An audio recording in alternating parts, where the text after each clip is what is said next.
नमस्कार, city centre show में आपका स्वागत है। मुंबई से मैं हूं पूजा भारद्वाज और सबसे पहले बात करेंगे दिल्ली विधानसभा चुनावों की। दिल्ली में कई बड़े नेताओं ने पर्चा भरा। सबसे हॉट सीट है नई दिल्ली, जहां से आप के संयोजक अरविंद केजरीवाल और उन्हें टक्कर दे रहे बीजेपी के प्रवेश वर्मा ने अपना नामांकन दाखिल किया। दोनों ने ही जीत का दावा किया। दिखाते हैं आपको ये। बुधवार को आम आदमी पार्टी के प्रमुख और नई दिल्ली विधानसभा सीट से उम्मीदवार अरविंद केजरीवाल ने महिलाओं के साथ पदयात्रा की और फिर पर्चा भरा। इस दौरान उनकी पत्नी, बेटा और बेटी भी मौजूद रहे। इत्तेफाक से इसी दिन गृह मंत्रालय ने ईडी को शराब मामले में उनके और मनीष सिसोदिया के खिलाफ मनी लॉन्ड्रिंग मामले में केस चलाने की इजाजत दी। हम इस बात पे चुनाव लड़ रहे हैं कि हमने पिछले 10 साल में क्या काम किया, आगे 5 साल में क्या काम करेंगे। बीजेपी नेता प्रवेश वर्मा भी केजरीवाल से कुछ समय पहले ही रैली करते हुए नामांकन करने के लिए पहुंचे। प्रशासन ने दोनों नेताओं को निर्वाचन कार्यालय में अलग अलग गेट से एंट्री दी। नई दिल्ली विधानसभा से पहला नामांकन मेरा ही हुआ है, तो भारतीय जनता पार्टी भी यहाँ पर 8 तारीख को पहले नंबर पर आएगी और अरविंद केजरीवाल की जमानत जब्त होगी। अरविंद केजरीवाल के खिलाफ नई दिल्ली विधानसभा सीट से चुनाव मैदान में दिल्ली के 2 पूर्व मुख्यमंत्री के बेटे हैं। केजरीवाल के सामने इस बार चुनौती कड़ी है। और अब खबर उत्तराखंड से, जहां अवैध मदरसों के खिलाफ कड़ी कार्रवाई की जा रही है। राज्य के 3 जिलों में करीब 200 अवैध मदरसों की पहचान की गई, जो कि बिना रजिस्ट्रेशन के चल रहे थे। हाल ही में मुख्यमंत्री ने मदरसों के वेरिफिकेशन का निर्देश दिया था, जिसके बाद अवैध मदरसों की पहचान की जा रही है और एक्शन लिया जा रहा है। दिखाते हैं आपको पूरी खबर। उत्तराखंड में एक नहीं, 2 नहीं, बल्कि 200 ऐसे मदरसे पाए गए हैं जो अवैध रूप से बिना रजिस्ट्रेशन के चल रहे थे।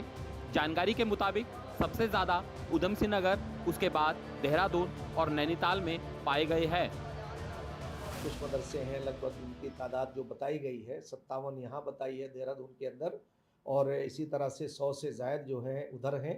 तो मेरा ये मानना है कि इन पे अगर ये नियमित तौर से नहीं करते हैं तो वैधानिक कार्रवाई जो है वो ज़रूरी हो जाती है। रूल्स और रेगुलेशन का मानना ये हमारा कर्तव्य है। वहीं सीएम धामी ने कहा कि राज्य के मूल स्वरूप से छेड़छाड़ नहीं करने दी जाएगी। तो अतिक्रमण हम हटाएंगे और अवैध मदरसे उनका सत्यापन करने के लिए आदेश कर दिए गए हैं। अल्पसंख्यक कल्याण विभाग भी उसको देखेगा। जिलाधिकारी और पुलिस अधीक्षक उस पर पूरी निगरानी करते हुए वेरिफिकेशन ड्राइव भी चलाएंगे। मदरसों की जांच में ये देखा जा रहा है कि मदरसों में पढ़ने वाले छात्र राज्य के हैं या दूसरे राज्य के। मदरसों में शिक्षा मदरसा बोर्ड के मुताबिक है या नहीं, फंडिंग के सोर्स क्या है, साथ ही जमीन वैध है या अवैध है।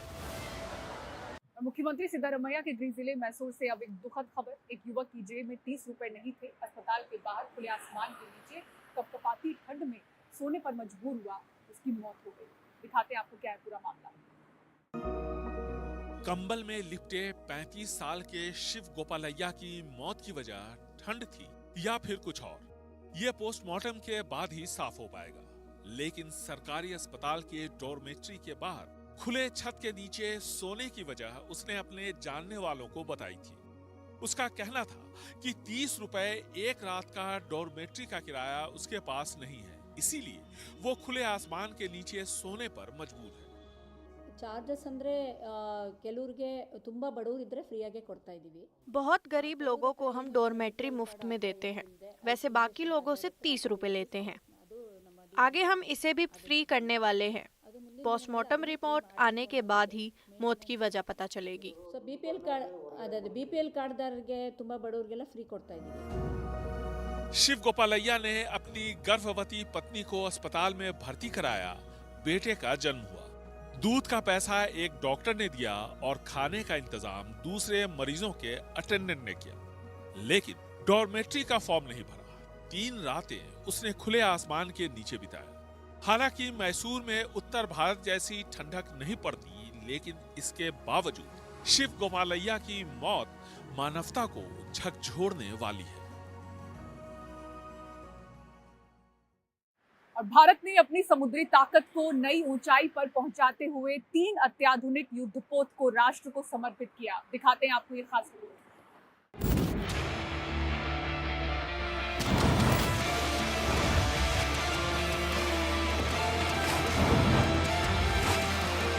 ये पहली बार हो रहा है जब एक डिस्ट्रॉयर, एक फ्रिगेट और एक सबमरीन, तीनों को एक साथ कमीशन किया जा रहा है। और सबसे गर्व की बात कि ये तीनों frontline platforms made in India है।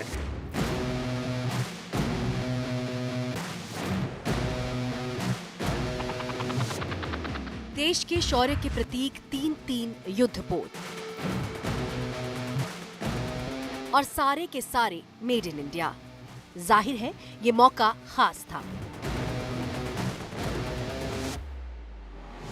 आज आपको विस्तार से इंडियन नेवी शिप यानी आईएनएस सूरत, आईएनएस नीलगिरी और आईएनएस वागशीर के बारे में बताएंगे।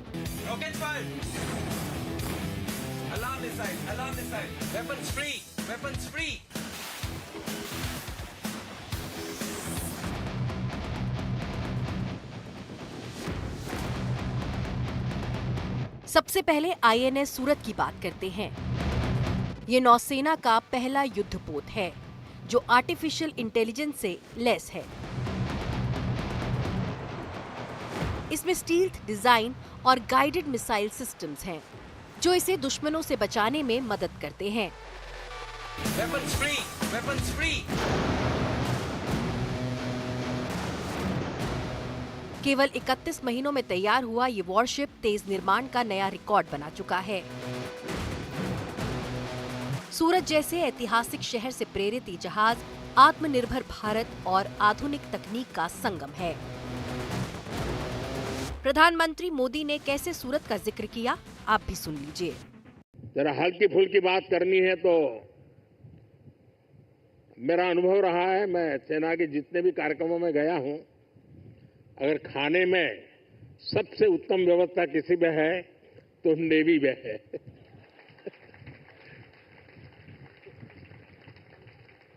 विविधताओं से भरपूर। अब आज उसमें सूरत शिप जुड़ गया है और हम लोगों को एक कहावत मालूम होगी, बड़ी पॉपुलर कहावत है और मैं कैप्टन संदीप को कहूंगा कि इस बात को जरा गौर से सुने। वो कहावत है, सूरत का जमण और काशी का मरण। यानी सूरत का जो भोजन होता है वो उतना ही महान होता है, श्रेष्ठ होता है। अब जब सूरत लॉन्च हो रहा है तो मुझे विश्वास है कैप्टन संदीप सुरती खाना भी लोगों को खिलाएंगे।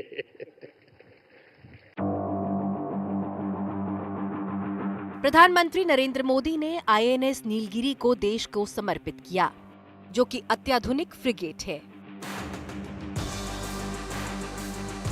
इसका डिजाइन और इंफ्रारेड सेपरेशन सिस्टम इसे युद्ध क्षेत्र में लगभग अदृश्य बना देता है।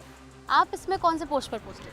मैं एक पीडी ऑफिसर हूँ, वेपन सेलर हूँ ऑन बोर्ड और मैं वेपन सिस्टम पे काम करता हूँ। वेपन्स कोई भी किसी भी अगर वॉरशिप की बात करें सबसे अहम माने जाते हैं, क्योंकि वेपन्स ही एक्चुअली वेपन होते हैं जिसपे अक्सर शिप पर आपकी ताकत के तौर पर जो है उसे देखा जाता है।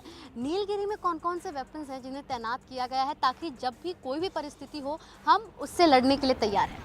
हमारे पास सुपर रैपिड गन माउंट है जो कि आप आगे की ओर देख रहे हैं, जो हमारा SRGM-U है, अपग्रेडेड वर्जन है। हमारा MR SHAM है, यहाँ पे हमारा सरफेस टू एयर मिसाइल है, उसका सरफेस टू सरफेस मिसाइल है हमारे पास ब्रह्मोस। और आप जो हमारा रॉकेट लॉन्चर भी है हमारे पास। तो ये रॉकेट लॉन्चर के बारे में ज़रा सा डिटेल में बताइए कि जब ये समुद्र में उतरेगी वॉरशिप तो जो रॉकेट लॉन्चर है उनका क्या काम है? रॉकेट लॉन्चर एंटी सबमरीन जैसे कुछ है, जो हमें सबमरीन पे अटैक करना है तो इसके वजह से हम इसके लिए हम रॉकेट सिस्टम का इस्तेमाल करते हैं। स्टील शार्क के नाम से प्रसिद्ध आईएनएस वागशीर भारतीय नौसेना की ताकत को नई ऊंचाई पर ले गया है। ये कलवरी क्लास की छठी पनडुब्बी है।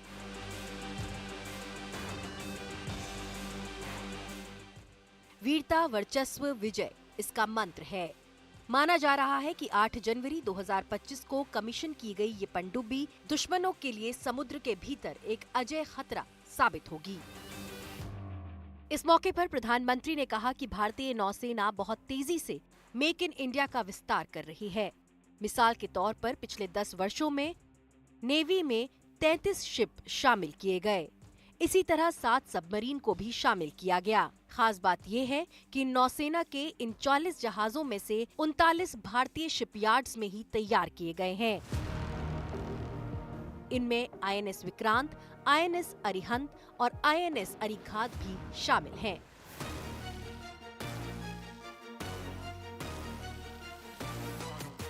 प्रधानमंत्री ने जो बात कही उसे आप भी ध्यान से सुनिए। जब सेना के लिए जहाज बनता है तो सिर्फ सेना ही मजबूत नहीं होती, बल्कि पूरे देश की अर्थव्यवस्था भी आगे बढ़ती है। शिप बिल्डिंग इकोसिस्टम का है। आप में से बहुत से लोगों को पता होगा, एक्सपर्ट भी कहते हैं शिप बिल्डिंग में जितना इन्वेस्ट किया जाए उसका 2 गुना पॉजिटिव इम्पैक्ट इकोनॉमी पर पड़ता है। यानी अगर हम शिप बिल्डिंग में 1 रुपये लगाते हैं तो इकोनॉमी में 1 रुपया 82 पैसे के आसपास सर्कुलेशन होता है। अब सोचिए, अभी देश में 60 बड़े शिप्स अंडर कंस्ट्रक्शन है। इनकी वैल्यू 1.5 लाख करोड़ रुपए के आसपास है। यानी इतना पैसा लगाने से करीब 3 लाख करोड़ रुपए का सर्कुलेशन हमारी इकोनॉमी में होगा। और रोजगार के मामले में तो इसका 6 गुना मल्टीप्लायर इफेक्ट होता है। जहाजों का ज्यादातर सामान, ज्यादातर पार्ट्स देश के MSME से ही आता है। इसलिए अगर 2000 वर्कर एक जहाज बनाने के काम में लगते हैं तो दूसरी इंडस्ट्री में जो MSME सप्लायर है उस MSME सेक्टर में करीब 12,000 रोजगार बनते हैं। जो 3 वॉरशिप सेना में शामिल किए गए, आपको उनके नाम का मतलब भी बता देते हैं। INS वाकशीर का नाम एक शक्तिशाली और आक्रामक प्राणी से लिया गया है, जो भारतीय नौसेना की ताकत और रणनीतिक क्षमता का प्रतीक है। INS सूरत का नाम ऐतिहासिक और व्यापारिक महत्व वाले सूरत शहर से लिया गया है, जो भारतीय नौसेना की क्षमता और आधुनिकता का प्रतीक है। इसी तरह INS नीलगिरी का नाम दक्षिण भारत की प्रमुख पर्वत श्रृंखला से लिया गया है, जो भारतीय नौसेना की सुरक्षा और सामरिक क्षमता को प्रदर्शित करता है। जाहिर है, ये युद्धपोत न केवल देश की समुद्री सुरक्षा को मजबूती देंगे, बल्कि क्षेत्रीय शांति और स्थिरता में भी भारत की भूमिका बढ़ाएंगे। Bureau report, NDTV India.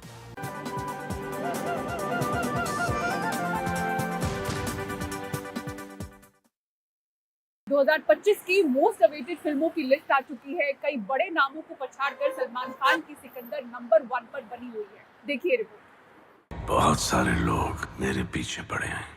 ना रजनीकांत, ना प्रभास, ना जूनियर NTR। मेरे मुड़ने की देर है। दक्षिण पर हावी है बॉलीवुड का सिकंदर। सलमान खान की फिल्म सिकंदर इस साल ईद के मौके पर रिलीज होने वाली है। AR मुर्गदौस के निर्देशन में बनी इस फिल्म ने अपने फर्स्ट लुक से ही रिकॉर्ड तोड़ना शुरू कर दिया था।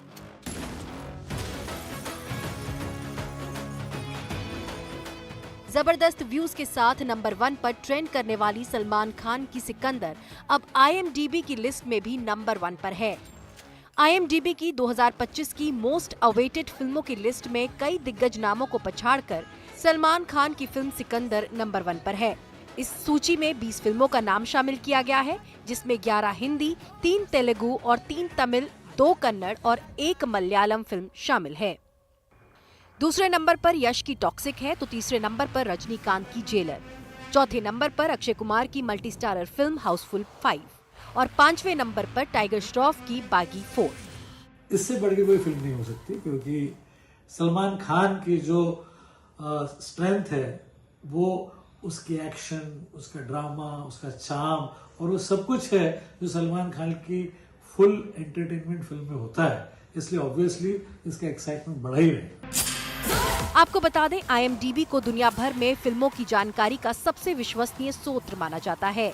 लेकिन क्या इस लिस्ट में टॉप करने का फायदा सिकंदर को बॉक्स ऑफिस पर मिल पाएगा, उसके लिए इंतजार करना पड़ेगा। काफी वक्त से फिल्म निर्माताओं पर ये आरोप लगते रहे हैं कि वो फिल्मों के बॉक्स ऑफिस कलेक्शन को बढ़ा चढ़ाकर दिखाते हैं। अब ऐसे ही सवाल उठ रहे हैं रामचरण की फिल्म गेम चेंजर को लेकर। दिखाते हैं आपको पूरी खबर। कोविड के बाद से सिनेमा जगत में एक ट्रेंड देखने को मिला है कि सिनेमा हॉल पर भीड़ भले ही ना हो, पर बॉक्स ऑफिस कलेक्शन के आंकड़े हमेशा चौंधियाने वाले होते हैं। फिल्मकार और निर्माता फिल्मों के रिकॉर्ड तोड़ कलेक्शन का ऐलान करते नजर आए तो इन आंकड़ों पर नकली दावों के आरोप लगे। बॉलीवुड में फेक फिगर्स के बारे में बात हो रही है। यस, मैं एग्री कर रहा हूँ। ये फेक फिगर्स जो है, ये ट्रेंड आज का नहीं है, कोविड का नहीं है। ये बॉलीवुड में इंडस्ट्री सालों से कर रही है। बट पहले क्या था कि जो नंबर्स होते थे उसमें थिएटर्स के कलेक्शन आते आते थोड़े टाइम लगते थे, तो प्रोड्यूसर एक 5 to 7% का वेरिएशन करता था नंबर्स में, थोड़ा इन्फ्लेट करके देता था।